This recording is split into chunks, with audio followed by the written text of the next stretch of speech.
ఎదరా 40,000 ఏమైనా ఉన్నాయండి? Credit card bill కట్టాలి, ఇలా కట్టి అలా ఇచ్చేస్తాను. నా దగ్గర లేవు భయ్యా. ఇది చూస్తే ఓ సినిమా గుర్తొచ్చింది భయ్యా. అందులో హీరో తన స్పెర్మ్ అమ్ముకుని డబ్బులు సంపాదిస్తుంటాడు. అలా మన కూడా ఇచ్చేద్దాం, ఏమైనా పార్టీ ఉంటే చూడు బ్రో. కమిషన్ ఇస్తానులే. చూడు బ్రో, అసలే డబ్బులు చాలా టైట్ గా ఉన్నాయి.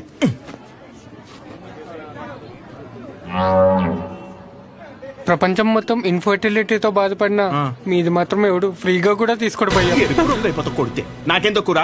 అసలు నా గురించి తెలుసా? ఫుల్ బాటిల్ ఎత్తానంటే దించకుండా తాగుతాను. ఒకవేళ ఎవరి దగ్గర అప్పు తీసుకుంటే నా వెనకాల కుక్కలా తిరిగే వరకు ఇవ్వను. సోషల్ రెస్పాన్సిబిలిటీ కూడా ఎక్కువ. నాకంటే ఎవడైనా గొప్పడు దొరుకుతాడా?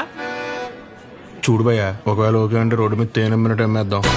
నన్ను డిస్టర్బ్ చేయకు. నీకో దన్నా, నేను పోతాను, నాకు పని ఉంది. అది కాదు భయ్యా. ఏంది భయ్యా మీ వాడు? పోను మా ఆవిడది ఏమైనా పని చేద్దా?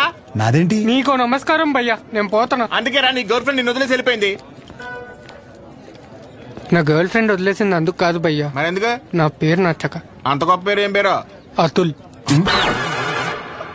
అతులా?